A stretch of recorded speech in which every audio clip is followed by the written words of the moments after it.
leaders of the world. Welcome to Spread Love in Organizations, a podcast for purpose-driven healthcare leaders striving to make life better around the world by leading their teams with genuine care, servant leadership, and love.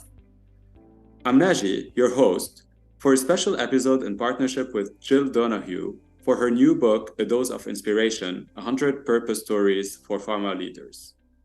I am joined today by Kevin Williams, Chief Medical Affairs Officer, Global Medical Excellence and Innovation at Pfizer.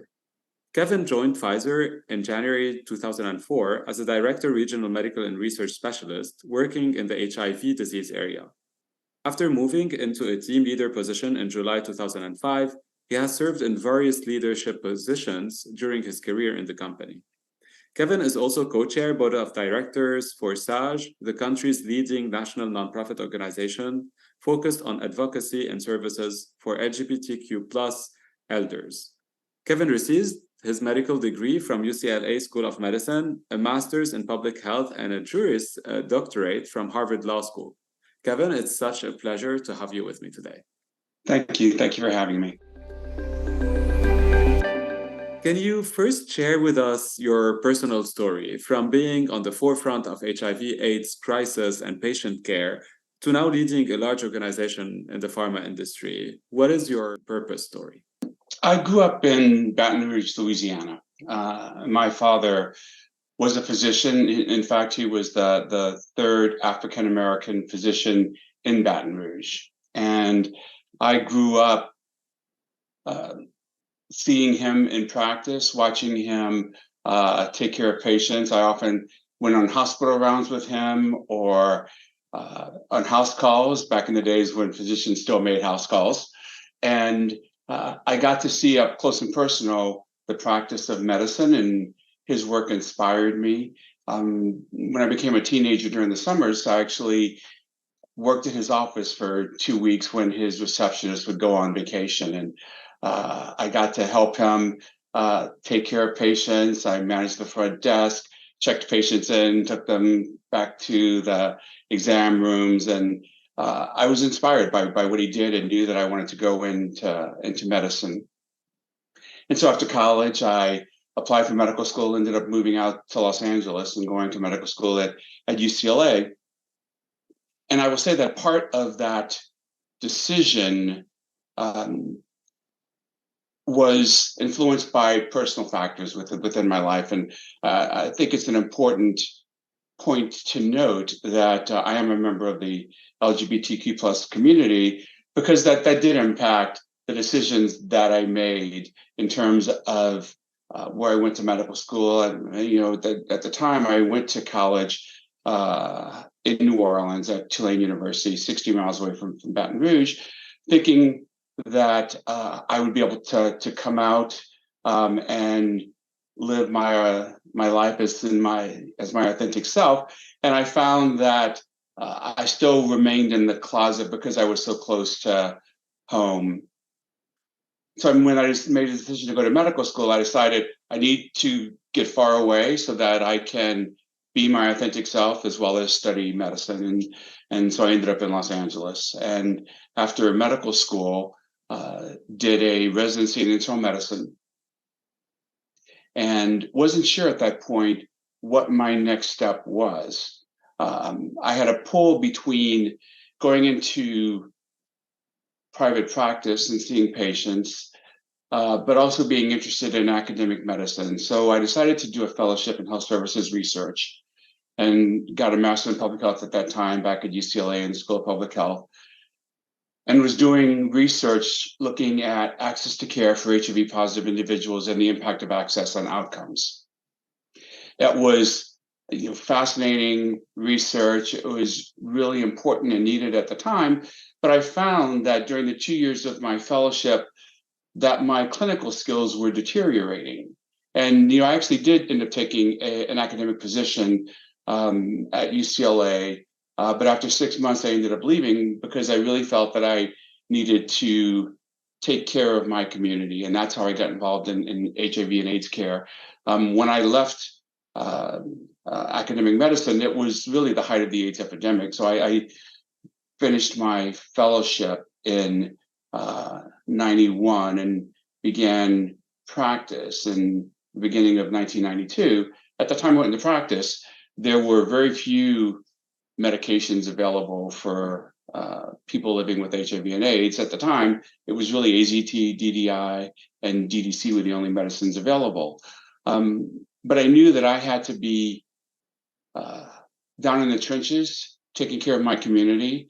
And that was really what drove me into leaving academic medicine and going into private practice. And I ended up staying in private practice for 8 years, doing HIV medicine, and it was an amazing time. It was incredibly rewarding.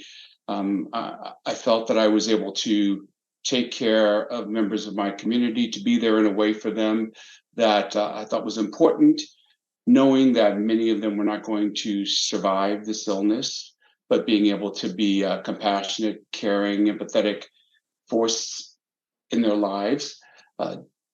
As these 20, 30, 40-year-old people were dealing with death and dying at a time when they should be really experiencing the best parts of their lives, having aspirations and doing new things, and they're dealing with issues of death and dying. So it was a very rewarding time to work with those individuals, to have very intense relationships with patients. And then things changed in HIV. We got combination therapy, different classes of medications, and patients were doing better. And my practice was beginning to evolve. It was becoming less HIV, more general internal medicine. And I thought maybe there was an opportunity now for me to do something different, because I felt I had skills and capabilities that were not being fully utilized in the practice of medicine, leadership skills, strategic thinking, that I wanted to put into effect. And initially, I had the idea of getting involved in healthcare policy, and I decided that I would go to law school, with the idea being that having a background in medical practice and HIV, mass and public health, and a law degree would paint an interesting package for somebody who wanted to get involved in healthcare policy. So I ended up moving from Los Angeles to Boston, went to Harvard for law school, and after I graduated, decided that that actually was not the career path that I wanted to take, and was really at a crossroads, because now I had to figure out what that next move was, and I actually wasn't sure what it was. I ended up moving down to New York and started looking for opportunities, and honestly was not looking to join the pharmaceutical industry when this opportunity arose at Pfizer. For those of us who went to medical school or pharmacy school, it will sound familiar when I say that they drill into your head that the pharmaceutical industry is the dark side, the evil empire. And so honestly, I had that perception of industry when this opportunity presented itself to me at Pfizer, and I was not really looking to join industry, but this opportunity was too good for me to pass up. It was an opportunity to get back into working in HIV and AIDS, which is an area that I was passionate about as a field-based medical individual, MSL. And so I decided to take a chance, and I joined Pfizer in January of 2004, and never looked back. I mean, 20 years later, still at the company, had an amazing career during my time. At Pfizer, you shared some of the opportunities that I've had, and my ability to move into different roles, different leadership roles, to have different experiences in different therapeutic areas, and develop both personally and professionally. So it has really just been an amazing journey. Well, thank you so much, Kevin, for sharing this powerful and inspiring journey of yours. I certainly relate to several parts of it. I want to start with one specifically. You said you worked in the trenches, right? You helped people the moment they needed it most. And obviously, I've had this, as I shared briefly with you before, in moment in tension and war. And then now you're doing it in a different way and impacting people in different ways. So I'm sure you too talk with a lot of scientists, physicians who are thinking about this transition. What is your number one advice of how they should think about their impact moving from really immediate care for patient to the pharma industry?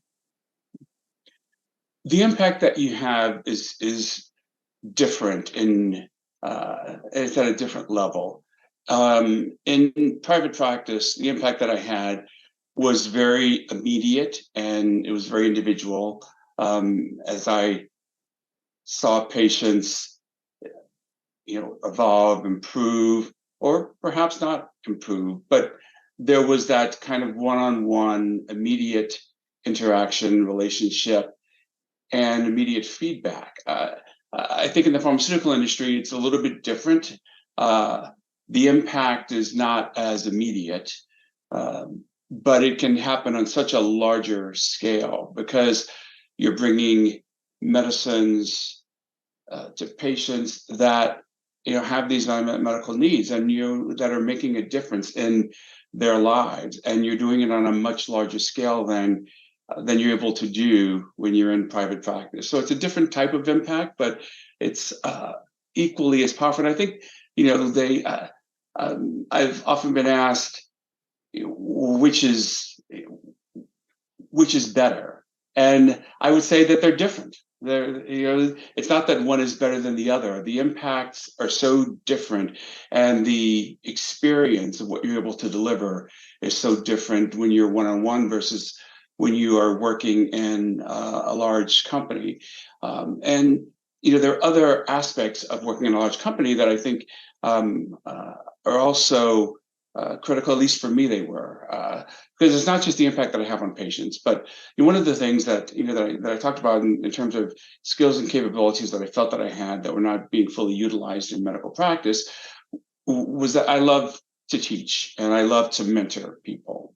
And I didn't really have that opportunity as much in medical practice as I did when I moved into the pharmaceutical industry, the opportunity to lead large teams and groups and organizations to help colleagues develop and advance on their career paths, to help watch them grow in their careers is very rewarding. And so in addition to the impact that I can have on patients, there's also the impact that I can have on my colleagues, and which just adds so much more to the experience. So talking about this specifically, the leadership impact and your leadership impacts you're having on your teams, you're a purpose-driven leader, I believe. I'm intrigued how you drive this purpose and making sure that your team on a daily basis, as we all can be so taken into our operational work and forgetting this larger picture of why we do what we do. I'm interested to know how you drive this with your teams at a large scale now. We always keep the patient front and center of everything that we do. We often talk about the patient, talk about patient care, talk about the importance of the work that we do to bring medicines to address unmet medical needs. So ensuring that you're always keeping the patient front and center in all that you do, always talking about the importance of that is really critical, I think, to maintaining your purpose and to keeping it as your North Star. You shared something in the beginning I would love to go back to. You talked about authentic self. And those days, unfortunately, we're seeing more acts of hate. I don't think we should call them non-love, but really acts of hate towards different communities and a lot of tensions instead of care and love, as we both believe in leadership. And we had this discussion yesterday, even with my partner, and we're saying, yeah, well, do people keep these things at check at the door before they come to work? How should we deal with it as leaders? So I'm interested to understand from your lens, how are you doing this? How are you ensuring your people come and can be at their best and can really be who they are? I think the best way to do that is to role model the behavior. If you bring your authentic self, um, show your vulnerability, be exposed, it encourages others to do so. If you create an environment where people feel comfortable being themselves, then they will excel and do their best work. And so the way that I do that is by being my authentic self. I'm very open about being a gay man. I think it's important uh, to model that behavior and that openness so that others who may feel less secure or less comfortable being open about whatever it is that that they're not letting others see, will feel that they're in a safe space where they can be more open. Because I think the more you're able to do that, the more you're going to enjoy what you're doing. And the more you enjoy what you're doing, the better you'll be at it. I'm going to move now and give you a word, Okay. and I'd love a reaction from you. The first word is leadership. Leadership is about, well, I'll tell you an interesting, this is how I think about leadership. I was watching the NFL, the National Football League playoffs. This is probably 10 years ago. And before the game started, they're doing an interview, and they're interviewing Shannon Sharpe, who's former tight end for the Denver Broncos. And they asked him, what do you look for in a coach? And I thought his response was so spot on that I use it all the time when I talk to people about leadership. Because what he said is, what I need from a coach is someone to put me in a position to succeed and then let me do my job. And so when I think about leadership, my job as a leader is to make sure that my people have the tools, the resources, the feedback, the coaching, the support that they need to be successful, and then trust that they know what they're doing and empower them to do their jobs. What about patient-centricity? Patient-centricity is the North Star of all that we do. It is the hallmark of being in a medical role in the pharmaceutical industry. It is the hallmark of being in any role in the pharmaceutical industry. It is critical to all that we do. The patient is the reason that we do what we do. And patient centricity means not just thinking about the patient, but including the voice of the patient. One of the things that you mentioned is that I'm co-chair of the board of SAGE, which is a nonprofit LGBTQ plus elder organization focused on advocacy and services for LGBTQ plus elders. And one of the things that we say is nothing about us without us. And it's a phrase that many will use.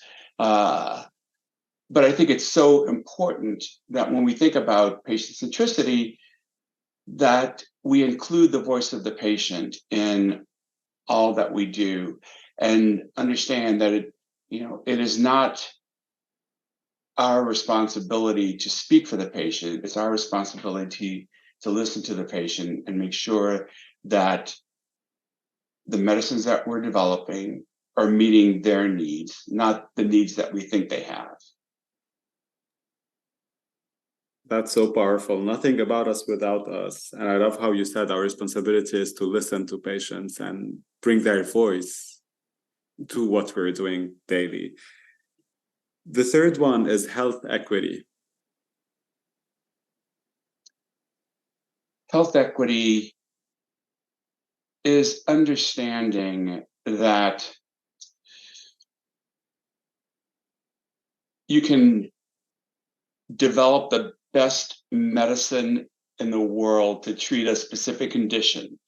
But if you are not taking into account the other factors that influence whether or not that medicine makes it to a patient, then you've failed at your responsibility. People come to the table with different levels of understanding, access, education, background, socioeconomic conditions. All of those things influence their ability to access the healthcare system, to access medicines, to understand the dynamics, the importance of taking medicines.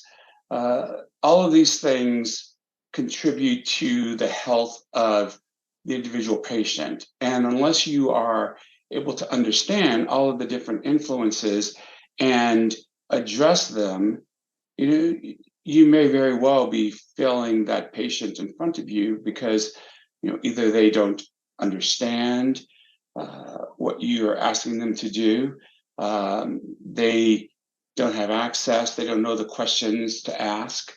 And I'll give you an example of a situation I had with a patient, and it was a 70-year-old Black male that came in to see me, and he was HIV positive, and I treated him with a medication at the time, Virusept, protease inhibitor. And the way that you take Virusept is it's 3 pills, and it's taken 3 times a day, so a total of 9 pills a day. I told him when I prescribed the medications, 3 pills 3 times a day.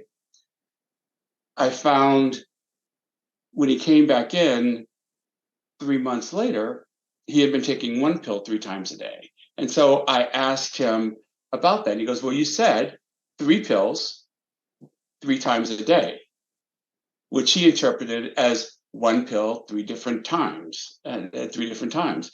And it occurred to me that, just because I understand something doesn't mean that the patient understands. And it's important to check for that understanding. Health literacy, big part of health equity, right? So that's just one example. And the consequence of that misunderstanding could be fatal because he could develop resistance to the virus, can develop resistance to that protease inhibitor because he was having inadequate blood levels of that medicine. So it's important to be sure that you are clear, you understand all the components of what's going on in the patient's life to ensure that you're able to deliver the best care possible. What a great example. I'm sure if I want to just double click on that, how are you translating this today as an executive in the pharma world? Like I'm also constantly thinking about this, obviously. And I'd love your thoughts, how you translate health equity and our responsibility as healthcare leaders in the pharma industry to ensure that we're making real moves to improve that. I think it's important that that be part of what we do as pharmaceutical leaders, that it's not just about bringing medicines to market that address unmet medical needs, but that we're also funding initiatives and efforts that address some of the issues around health equity, whether that be around access or whether it be around health literacy, work that you do with plain language summaries to make sure that patients have access to information in a way that they can understand it and digest it. So we can't just be about bringing the medicine to market. We have to think about all those other influences on getting access to that medicine and where we feel we can make an impact and make a difference, we also need to be involved and to resource those areas. The last word is spread love in organizations. I think it is one of the things that I have always tried to do in standing up a team or a group is to create an environment where people feel nurtured and cared for. And that means creating an open, transparent environment where people can come to you. I mean, again, I talked about being their authentic selves, and so modeling that behavior I think is important. I think it's also listening more than you speak.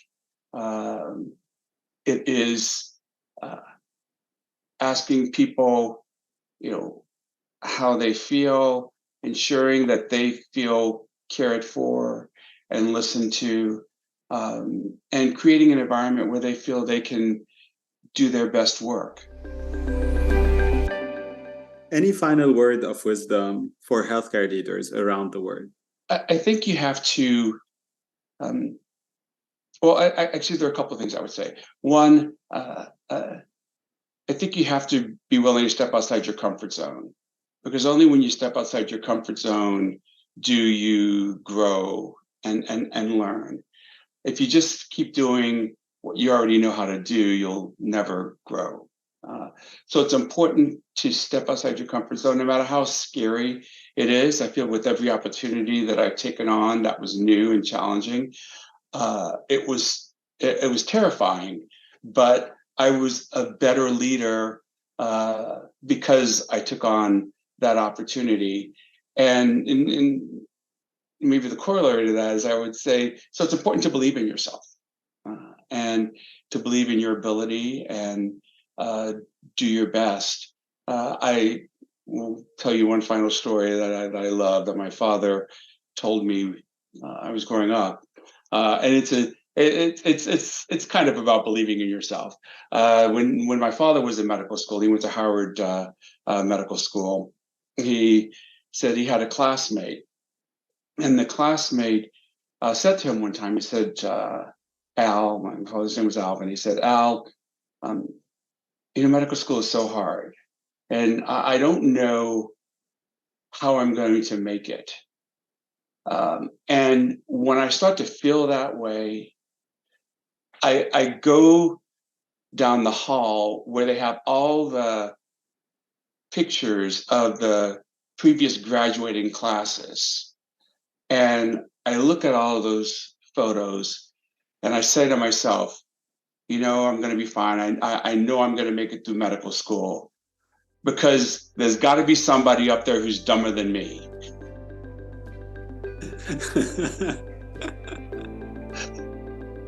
So you've got to believe in yourself. I love it. Well, thank you so much, Kevin, for being with me today and this great chat. Thank you so much. I appreciate it. Thank you all for listening to Spread Love in Organizations podcast. Subscribe and connect with us on SpreadLoveIO.com or wherever you listen to podcasts. Most importantly, spread love in your organizations and spread the word around you to inspire others and amplify this movement our world so desperately needs.